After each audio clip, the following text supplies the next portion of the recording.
Cuando tenía 1 año, mi madre me entregó a un extraño en la calle para salvarme la vida, porque no sabía si estaría viva al día siguiente.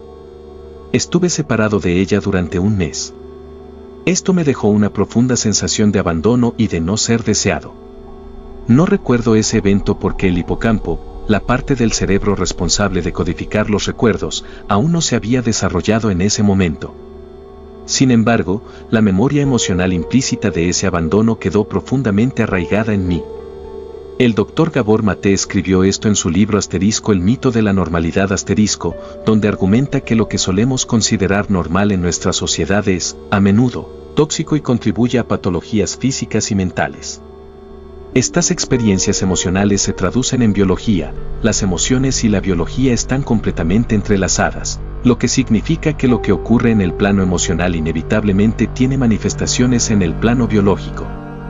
Esto influye en el desarrollo del cerebro y en cómo el cuerpo responde al estrés.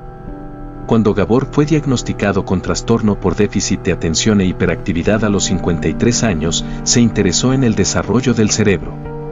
Poco después, 2 de sus hijos también fueron diagnosticados, lo cual parecía confirmar la idea médica de que este trastorno es genético. Sin embargo, el Dr. Mate nunca estuvo de acuerdo con esa visión, porque entendió que lo que llamamos despiste no es una enfermedad hereditaria, sino una respuesta adaptativa al estrés.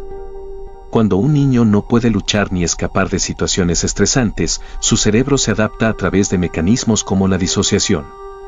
Aunque esta respuesta puede ayudar a lidiar con el estrés en un momento dado, se convierte en una fuente de problemas a largo plazo si se establece como un rasgo permanente. Lo que inicialmente es una estrategia adaptativa temporal puede transformarse en un patrón que amenaza la salud física y emocional. El cerebro no viene completamente predeterminado por la genética, más bien, la genética establece las bases o los potenciales que pueden desarrollarse según las experiencias. La trayectoria del desarrollo, en términos de qué circuitos se desarrollarán y cuándo, está determinada genéticamente. Sin embargo, cómo se desarrollan esos circuitos, cuán exitosamente se despliegan y conectan, y qué sistemas cerebrales llegan a dominar no está programado genéticamente. Eso depende de la interacción del individuo con su entorno. El factor determinante que da forma al desarrollo fisiológico del cerebro es la relación emocional con el ambiente de crianza. La condición necesaria para un desarrollo cerebral óptimo, aunque rara vez está presente en nuestra sociedad actual, incluye padres emocionalmente disponibles, consistentemente presentes, no estresados, no deprimidos y emocionalmente sintonizados con el niño. Cualquier cosa que interfiera con la capacidad de los padres para ofrecer esas cualidades al infante tendrá un impacto en el desarrollo cerebral. El Dr. Mate explica que su propio diagnóstico de trastorno por déficit de atención se entiende fácilmente en el contexto de su infancia. Nació en Hungría en 1944, durante la plena Segunda Guerra Mundial, y sus padres eran judíos. Cuando tenía 2 meses de vida, los nazis ocuparon Hungría. Su madre, aterrada por la situación, llamó al pediatra porque él lloraba constantemente. La respuesta del pediatra fue reveladora: señora, entienda que todos estos bebés judíos están llorando. Un bebé no comprende conceptos como nazis, Hitler o genocidio, pero responde al estrés de su madre. Este estrés vivido intensamente en los primeros meses de vida programa la mente del bebé. Cuando su madre estaba deprimida, aterrorizada y de luto por la muerte de sus padres en Auschwitz y separada de su esposo, el Dr. Mate, siendo un bebé, desarrolló un mecanismo de defensa para lidiar con ese dolor y estrés. Este mecanismo de defensa fue, sencillamente, desconectarse. El problema es que esta desconexión ocurre cuando el cerebro está en una fase crítica de desarrollo, donde millones de conexiones neuronales se forman cada segundo. Lo que comenzó como una adaptación temporal al estrés se convierte en un rasgo de personalidad duradero. Décadas más tarde, el Dr. Gabor fue diagnosticado con trastorno por déficit de atención e hiperactividad, lo que él considera una consecuencia de este desarrollo temprano más que un trastorno puramente genético. Aunque sus hijos crecieron en un entorno mucho menos traumático, sin guerra, abuso ni adicciones, también presentaron síntomas similares.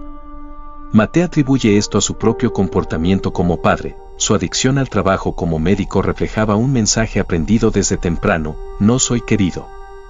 No porque su madre no lo quisiera, sino porque para que un niño se sienta deseado, los padres deben estar emocionalmente presentes. La ausencia emocional en los padres puede tener efectos profundos, llevando a los niños a interpretar esta desconexión como algo que está mal en ellos mismos.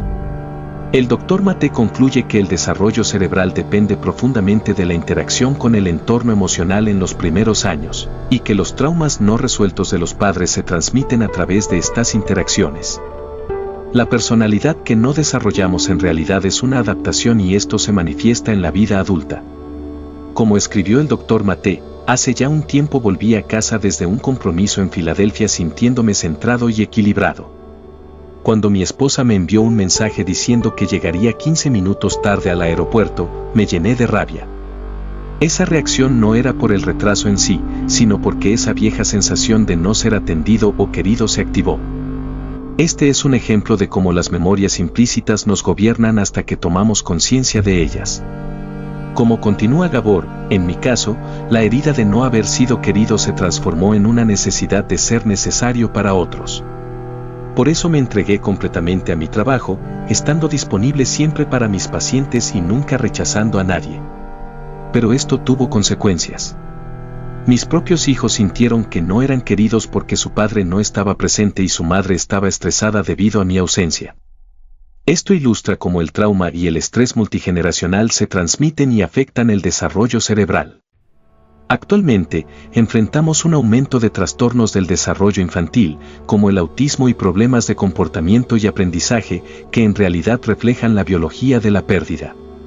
Los niños manifiestan la ruptura de sus relaciones de apego, pero en lugar de abordar estas causas fundamentales, recurrimos a medicación y control conductual.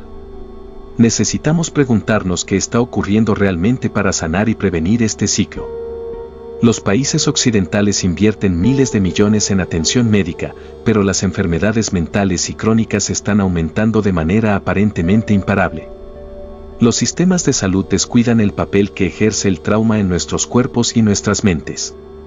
La medicina a menudo no trata a las personas en su totalidad, ignorando cómo la cultura actual estresa nuestros cuerpos, sobrecarga nuestro sistema inmunológico y socava el equilibrio emocional. En el sistema jurídico, que a menudo es defectuoso en su funcionamiento, se asume erróneamente que las personas eligen ser adictas. La adicción es una respuesta al dolor causado por traumas infantiles, no es una decisión consciente, sino un intento de calmar ese sufrimiento. Además, estas experiencias traumáticas moldean el cerebro, predisponiendo a comportamientos adictivos. Esto no es polémico, pero incluso los médicos, abogados y jueces rara vez lo entienden. Nuestra cultura estigmatiza a ciertos grupos adictos mientras ignora que todos podemos tener patrones adictivos en nuestras vidas. El Dr. Mate dice, la creencia de que la adicción es una elección es profundamente anticientífica. Y aunque debería ser ridícula, sus consecuencias son trágicas. En medicina, lo normal puede usarse para describir algo estadísticamente común, pero eso no implica que sea saludable o natural. Como continúa Gabor, por ejemplo, en un escenario extremo, si todos en Londres torturan a sus mascotas, no torturarlos sería anormal. Esto es una afirmación estadística que no tiene relación con la salud, el bienestar o la naturalidad. En nuestra sociedad, muchas prácticas y normas culturales son consideradas normales porque la mayoría participa en ellas, pero se confunden con ser beneficiosas o naturales, lo cual no es necesariamente cierto. Esto es lo que denomino el mito de lo normal. También existe la idea de que algunos somos saludables y otros son anormales. Sin embargo, la salud física y mental es un espectro, no una división rígida entre lo normal y lo anormal. De hecho, muchas afecciones del cuerpo y la mente son respuestas normales a un entorno cultural anormal. Los seres humanos no somos criaturas aisladas, ni fisiológica ni psicológicamente. Nuestro bienestar físico está profundamente ligado a nuestras experiencias emocionales y psicológicas, las cuales están influenciadas por el entorno social. Desde el útero, el estado emocional de nuestras madres afecta nuestro desarrollo, algo respaldado por numerosos estudios. Estos efectos persisten durante la infancia y la vida adulta, ya que somos seres biopsicosociales, donde nuestra biología no puede separarse de nuestras emociones y el contexto social. El entorno en que vivimos tiene un impacto significativo en nuestra salud física y mental. Las tasas de ansiedad, diagnósticos infantiles de trastorno por déficit de atención e hiperactividad y enfermedades autoinmunes están aumentando a nivel mundial. Además, aspectos de nuestra sociedad, como la competencia implacable y el aislamiento social, contribuyen a este problema. Mientras tanto, edades metabólicas que antes solo afectaban a adultos ahora se observan en niños. La enfermedad no es un evento aberrante ni una anormalidad, es una respuesta normal a una cultura profundamente insalubre. Y por cultura no me refiero solo a los aspectos físicos, sino también a los emocionales, políticos y sociales. ¿Cómo continúa Gabor? ¿Es acaso posible realmente que las personas puedan cambiar quiénes son? La respuesta a esta pregunta es que necesitan descubrir quiénes realmente son. Lo que he aprendido como médico, terapeuta, maestro y ser humano es que no se trata de cambiar quiénes somos, sino de descubrirnos a nosotros mismos. Mi crítica hacia esta cultura es que nos aleja de nuestra verdadera esencia, y reconectarnos con ella es un desafío. Lo que debemos entender es que existe la posibilidad de lograrlo. Personalmente, puedo decir que es posible. He visto transformaciones significativas en personas, incluso en quienes enfrentaban enfermedades graves. Para algunos, la enfermedad se convierte en una lección que los reconecta con su esencia y fomenta su sanación. La desconexión de nuestra verdadera naturaleza genera sufrimiento, ya sea mental, espiritual o incluso físico. Entonces, una adicción es un proceso psicológico y fisiológico complejo que se manifiesta en cualquier comportamiento que una persona disfrute y encuentre alivio a corto plazo y, por lo tanto, codicie, pero que le provoque consecuencias negativas a largo plazo y que no abandone a pesar de esas consecuencias. Notemos que no he mencionado sustancias, dije cualquier comportamiento. Esto puede incluir el uso de cocaína, metanfetaminas, heroína, fentanilo, marihuana, nicotina, alcohol, entre otros, pero también puede incluir sexo, apuestas, internet, relaciones, compras, comida, trabajo, deportes extremos, ejercicio, pornografía y otras actividades humanas. Como escribió Gabor, según la definición oficial de la Sociedad Americana de Medicina de la Adicción, esta es un trastorno primario del cerebro que surge principalmente debido a razones genéticas.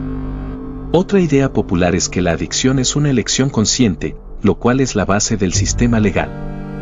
Si las personas no eligieran ser adictas, no tendría sentido castigarlas. Aunque la definición médica se acerca más a la verdad, no creo que sea un trastorno genético ni puramente cerebral. Los seres humanos tienen dos necesidades fundamentales, además de las físicas, durante la infancia y la niñez: el apego y la autenticidad. El apego es la cercanía con otros seres humanos para ser cuidados o cuidar a otros. Como mamíferos, necesitamos conexiones para sobrevivir. Los sistemas de endorfinas en el cerebro facilitan este apego. Por ejemplo, si los receptores de endorfinas de un ratón bebé son bloqueados, no llorará al separarse de su madre, lo que en la naturaleza significaría su muerte. En las personas, el estrés y el trauma en la infancia pueden afectar el desarrollo de estos sistemas, lo que explica por qué el uso de heroína, que imita la acción de las endorfinas, puede sentirse como un abrazo cálido, generando sensaciones de amor y conexión. La autenticidad es la capacidad de conectarnos con nosotros mismos, saber lo que sentimos y actuar en consecuencia. En nuestros orígenes como especie, esta originalidad era crucial para sobrevivir en la naturaleza. Si dependemos únicamente del intelecto en lugar de los instintos, nuestra supervivencia se ve comprometida.